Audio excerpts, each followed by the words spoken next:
Hi ladies, welcome back to my channel. For those who are new here, welcome. My name is Giselle, and in this channel we talk all things about faith, fertility, encouragement, empowerment, you name it, we want to talk about it. So yeah, in today's video, I talk about my egg retrieval and my results. So if you're interested in that, stick around.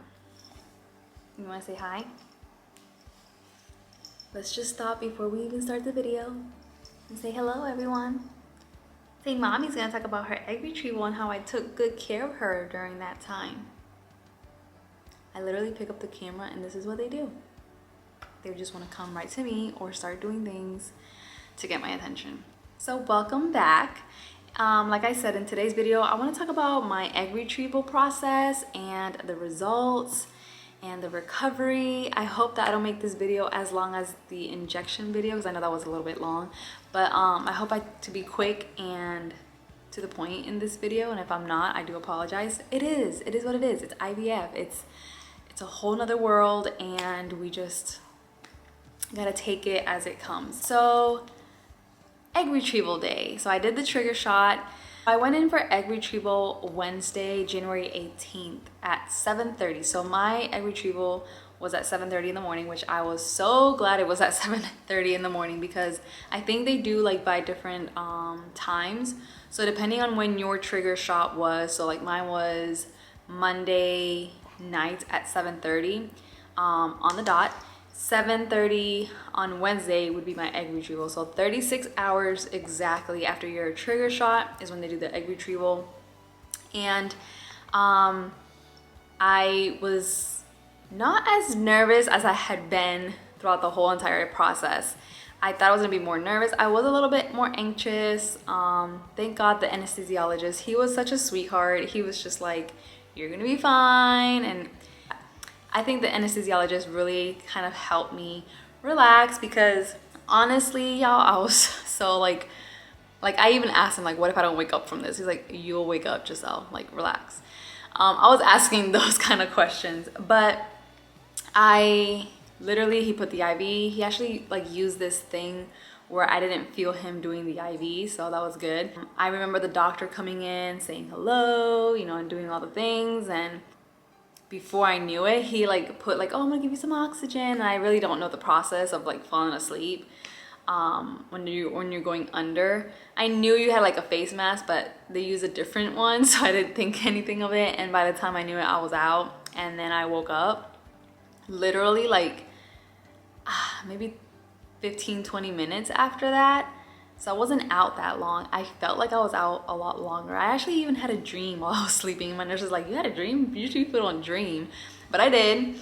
And yeah, it was done. Let me tell y'all, when I woke up and they were bringing my chair up little by little, I was cramping so bad.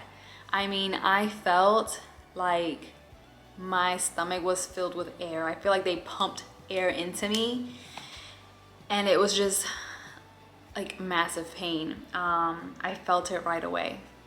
It wasn't massive pain, but I felt the pain right away of the cramping. She did give me Tylenol right after I woke up, just to kind of help with the cramping. After my egg retrieval, I woke up. I sat there for like maybe 15-ish, 20-ish minutes. She did have me go and get dressed, and she said, you know, try to go to the restroom before you leave, and then just drink lots of fluids. Now, I know of other people's retrievals being completely different. They're like in a bed for a couple of hours and so forth. Mine was nothing like that. I was very shocked, and so was my husband, that they let us go right away. So we were there maybe like an hour tops, maybe an hour and 20 minutes tops. I remember walking to the car. It was excruciating. I could barely move because I was cramping so bad. She said that that's normal. So how many eggs did they retrieve? They actually retrieved 15 eggs, which was like, wow. They were like super impressed. I was shocked. I was like, 15? My poor little body, my poor little ovaries. I was like, oh my God. But at the same time, I was so proud of my body. And I was so proud that I got through it. As soon as I got home, I literally put the heating pad on. I bought one that you can actually like plug in the wall, because I have one that you like warm up in the microwave. I'm like, that's not gonna be helpful. I need one that I can constantly have on. And so I actually rested when I got home. I was still bloated, super crampy. Now, I will insert a video of me maybe a couple hours after retrieval, just so you guys can see the state that I was in. And yeah. Hello. So I'm recording off my phone, so the quality might be off, and so with the sound, the audio, whatever it's called. I am home. It is 2 o'clock. It was egg retrieval day. I'm looking like a mess. I feel like a mess. My egg retrieval was around 7:30 in the morning. I was so nervous to be put under, but it was so fast. I'm in a lot of pain, just bloating. More than anything, it's mostly bloating. I'm eating some saltine crackers and some Gatorade. Every time I take a deep breath in, it hurts.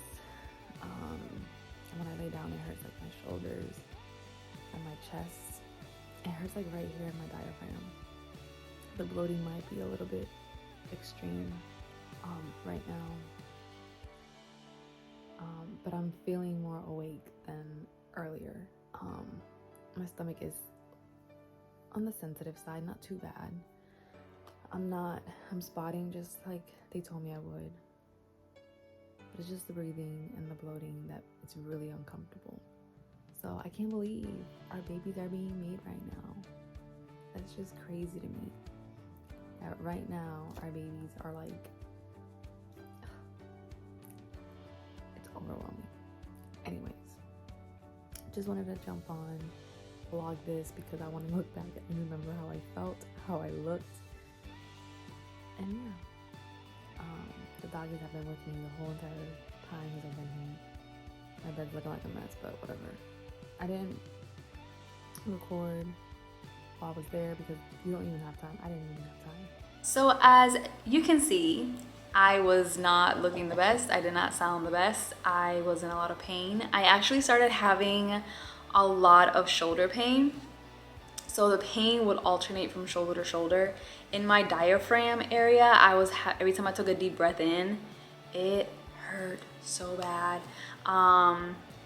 I wanted to kind of lay down a little bit more, and that was impossible because every time I felt like I was sliding down more when I would fall asleep, I was in excruciating pain. So the pain that I was having in the shoulders, I was actually talking to my nurse and my doctor. So it was a very mild case of OHSS, which is ovarian hyperstimulation or hyperstimulated syndrome. I'll put it here somewhere. I did have a mild case of it. And so for those first 24 hours, I was in excruciating pain. I literally thought I was gonna die, even though I wasn't, but I thought I was gonna have to have my husband take me to the ER because of how bad the pain was. The good thing was that I was drinking enough fluids that I was going to the restroom every hour or every 2 hours. And I could barely walk though. Like every time I needed to go to the bathroom, it would take every little ounce of strength that I had in me to get to the restroom. And it's funny because I watch egg retrieval videos and no one has been through this. Now I found like 2 or 3 of women who have had severe OHSS, and I was like, oh my God, I hope that that's not me. And y'all, I didn't have a severe case, but I did have a case of it. And I was scared because in the middle of the night, I just would wake up with the pain in my shoulder. I couldn't take a deep breath that I wanted to. Like I wanted to fill up my lungs and I couldn't. And it was just really, really bad. The next day, I still felt pain in my shoulders. Not as bad, but I still felt it. And in this whole process, I didn't even think about calling my doctor, even though they told me to call them for anything. I didn't, y'all. I don't know why. But I think I even told my husband, like, I love you in case I don't make it through the night. Like, I just remember being in a lot of pain. So that was Wednesday to Thursday. They called me Thursday morning to let me know that out of the 15 eggs, 12 were mature. So that was amazing news. And I was so excited. And at the same time, right when she said you have 12 mature eggs, that looked amazing. But here came the but. So as soon as I was excited, I instantly became sad because only 4 out of the 12 fertilized, which is a huge drop in number. Usually you get like, oh, you retrieved 15, 12 of those were mature, 10 of them fertilized. Now let's see how many make it to embryo and so forth. And going from 12 to just 4 fertilizing, I didn't know what to think. All I told her was, oh, well, thank you for the information. I think I told her something like that. I don't remember what I told her. But y'all, I was so sad. I instantly became sad, and I told my husband, and I just cried. I just cried because I knew that that did not sound good. Because how do you go from 12 to 4?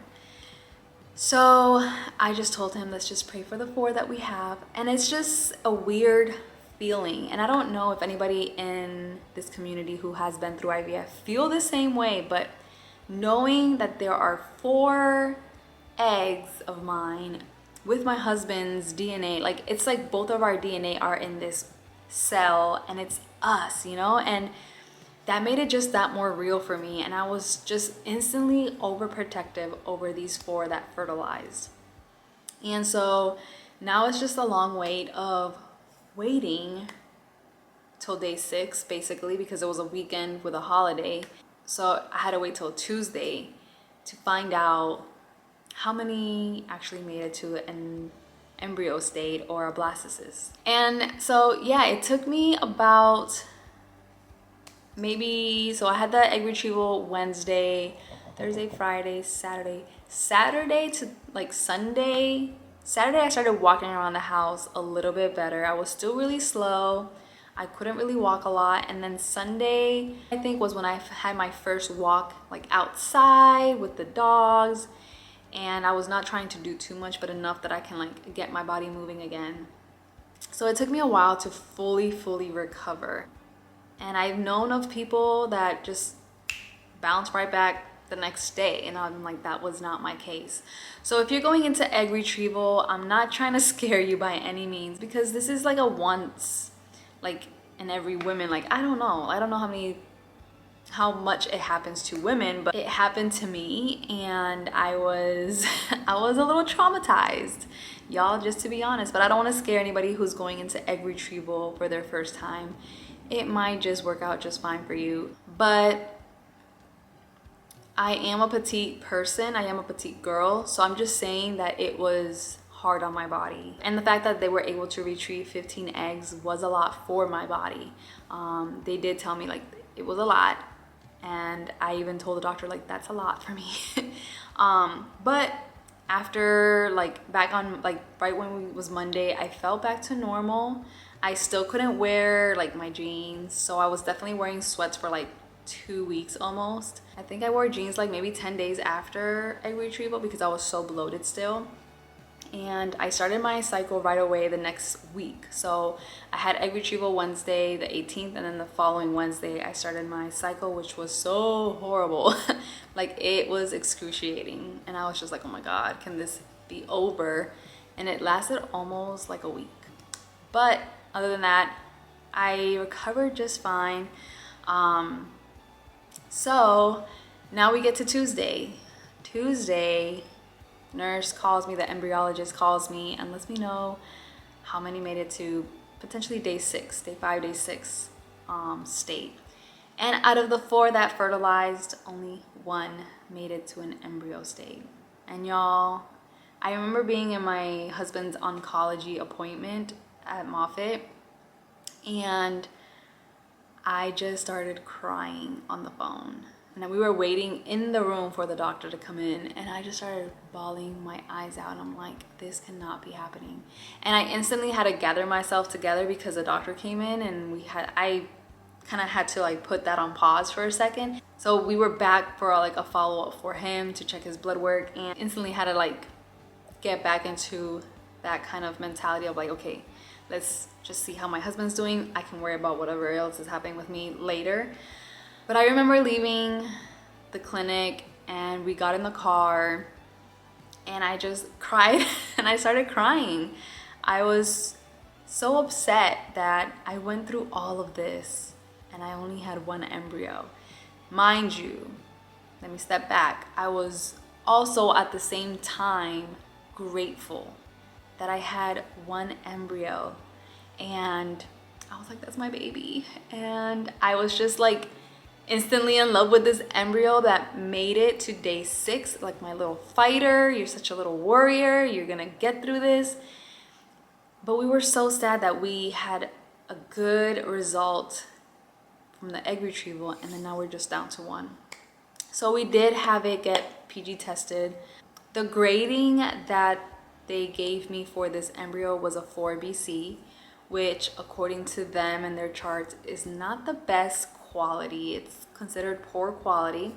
However, it being a poor quality embryo, a lot of the times these can be used, and sometimes they just turn out to be the most healthiest baby that you can possibly think of. And so we had still decided to get it genetically tested, only because with everything that my husband had gone through in the past, going through this journey and his sickness, we wanted to make sure everything was okay. And I didn't want to go through like having to implant an embryo that maybe would not stick or would potentially be a miscarriage or anything like that. So we had the embryo tested, and for that we have to wait 2 weeks. And those were the longest 2 weeks of my life, y'all. Like, to be honest, they were the longest 2 weeks. We ended up getting the call, and it turned out that my one embryo was abnormal. So with my clinic particularly, they will not transfer any abnormal embryos. So regardless if I wanted to do it, they wouldn't do it. Now, if I didn't know it was an abnormal embryo and I just wanted to do a transfer without getting it tested, they would have done so. But I had to get it tested. And so, yeah. So my round 1 of IVF was a fail. I was devastated. I was sad. I think I'm at the point of I'm okay. Thinking about it gets me emotional, so I try not to think about it. So that's why this video has been so hard for me to sit down and record, because it has been hard. You go through all these injections for 10 days or however many days you have, and you have a perfect outcome of egg retrieval. And I was so thankful to God for allowing me to have such a good number in egg retrieval. And you know, and then I only have one embryo, and that one came back abnormal. And through this process, I'm not gonna lie, and I'm not gonna sit here and be like, oh my God, you know, I thank God in the process and I praise them. No. I was mad. I was mad at God. I was mad at God. I was mad at myself. And I'm sorry. But yeah, I was mad at God. I was like, God, you gave me the green light. You opened the doors for insurance. You opened the doors for this, for that, for everything up to now. You opened the doors for us. And then it came back that I don't have anything to show for. And I was devastated. I didn't want to talk to anybody. I didn't want to talk to any of my friends. I just wanted to be by myself. I wanted to be by myself, and just cope and grieve, because initially it is a loss. And no matter what, when you're in this journey, and even if you have just one embryo, having that one embryo, and for those 2 weeks that I waited to find out if it was genetically normal or not, it was my baby. And I can only think in my head, if it was inside of me, right? If it was like a natural conception pregnancy, that would have been my 2-week-old embryo that I was gonna miscarry, whatever it is, right? It's just me thinking in my own mind. And so I had to grieve. I lost something, and it was very, very hard for me to grasp my thoughts around it, to accept it, to just everything. And for the longest, I didn't want to talk about it. I became numb to it almost. I just didn't want to talk about it. And from time to time, I had my tears. I would cry my eyes out, and my husband was such a big support in this process, and I love him to death for that, because I think he's the one who like held me together. And I know God held me together too, even though I was mad at him and being stubborn. But it's the reality. You have to have so much faith in this journey. You have to believe in something bigger than you in this journey, because when you don't, you lose it for real.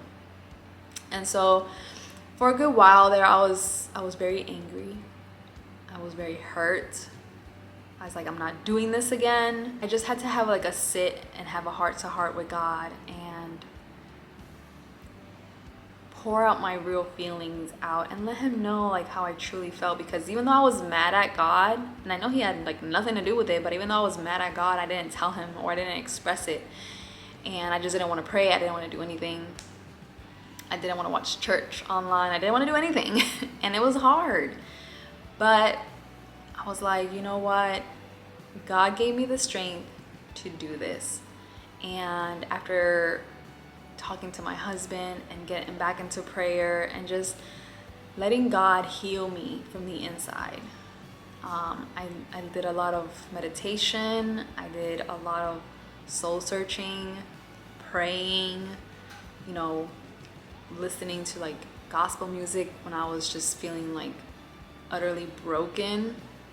And I just kept thinking back, like I felt like the Holy Spirit kept bringing me back to my husband's situation. Like, if your husband got out of that, I was able to get him up from that bed and come to him just in time to heal his body, to bring him back to basically back to life. I can do so much more in you, Giselle. And I just need you to hold on. And I just felt like that was what the Holy Spirit was telling me. And I couldn't see that. And I thought, the thing about this fertility journey, or this journey, is that everything's out of your control. You don't have control over anything. And I think that was the biggest thing I was struggling with, that I couldn't control anything. And for a good minute, I was like, I'm gonna do one IVF round. I'm gonna have a great outcome because they're telling me I'm gonna do great, that I have a lot of follicles, I'm gonna have a lot of eggs. And I was like, oh my God, I'm gonna have like 10 embryos to work with. And God literally just pulled the rug from underneath me and was like, girl, this ain't about you, this is about me. And this is how I'm gonna write your story. You're not writing your story, I'm writing it for you. So let me be the author of it. Let me do what I need to do in your life. And I just felt like such a conviction over my life in that sense. Like, I need to stop doing what I think is best for me. I need to stop trying to write my story, trying to map everything accordingly to what I think is gonna work out, or is gonna be perfect, or the timing of things. And God has quickly shown me is not like that. And so that was a process that I had to go through in these last couple months, since January. And I have not been able to talk about it until now, because I feel like I'm in a better place mentally. I feel like I'm in a better place spiritually, and physically, because this took a lot out of me physically. And I think that was one of the reasons why I was so mad, because I was like, I went through this and this, and I thought I was gonna die. But in this process, it is so out of our control. And yeah, it's been hard. So that's why it's taking me so long to get this video out. And I pray that if you're watching this and you're gonna go to your first egg retrieval, or you're actually doing your first IVF round, I pray positivity over you. I pray good outcomes over you. This is my story. This is not gonna be your story. Every woman who is going through this, every couple who's going through this, their story is different. Their journey is different. This is just ours. And you know, it's, you know, when we actually talked to the doctor, he's like, your eggs were like perfect, Giselle. You know, we don't know what went wrong. And as much as they want to not put the finger on anybody, he's like, you know, the sperm might not have been the best quality, and we understand because of everything that your husband's been through, but we still have 3 vials to work with, so that's what we're gonna do.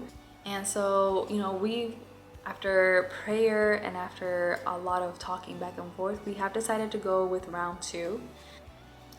I will be doing stims again. I will be doing my egg retrieval again. I'm not gonna say when or how long from now it will be. We just have decided to take that step. And so now it's just preparing myself mentally, physically, emotionally, spiritually for this next round, whenever that is, and go from there. And this time around, I'm in a different mental space. If anything, I feel more relaxed. I feel less stressed out. And you know, and right now, I don't feel as anxious for whenever I start my next round, whenever that is. I will document it, so bear with me on that part. But you know, thinking about it and just praying about it, I told my husband whenever it's time, I'll be ready, because I know now like what space I need to be in mentally. And I know that, again, it's out of my control, and it's gonna be all God, and he's the one who's gonna take the wheel, and I'm just gonna let him take us in the journey that he sees best for us. I know you probably would have hoped to have a good result video, but unfortunately that was not, again, our story. But our story continues. We just have to keep, you know, flipping the page and continue to live life. And while we're living life, we're traveling, we are doing all the things that, you know, we want to do, you know, and we're not stopping. You know, what happens a lot in this journey is you stop living. You stop living and you just are so asphyxiated and focused on the journey and the trying and the failure. And we're at the point where we're like, you know what? It's in God's hands. We're gonna continue living life. We're gonna continue doing what we're doing. We're gonna go to work, and we're gonna go and travel, and we're gonna go and have fun when we can. And that's where we're at. And I know God is in control. So I hope that you found this video helpful. I hope that you liked this video, and if you did, give it a thumbs up. It helps reach out other women who are in this journey of IVF, of trying to conceive, and they feel like no one is there, and they feel like they're alone, and that no one else might be going through this. But it helps reach out those women specifically to let them know that they're not alone in this journey, that there's a bunch of other women just like them, also going through the same thing, crying for the same thing, and feeling alone in the same path. So I hope to reach those women and encourage them to keep going forward, keep believing in God and believing in a miracle over their lives. And if you have been through your egg retrieval and you have good or bad results, please let me know in the comments below. Share your story so that other women who come across this video can also, you know, come across your comments and not feel as alone in this journey as well. And yeah, share the video, show the love. And if you have not yet subscribed to my YouTube channel, go ahead and hit that subscribe button down below. Hit the notification bell for upcoming videos. I hope to keep you guys updated as much as I can whenever I start my next one. And we'll take it one day at a time when that time comes. Thank you all for watching. I hope that you guys have a great evening, morning, afternoon, weekend, weekday, whenever you're watching this, and stay blessed, everybody. Have a good one. Bye.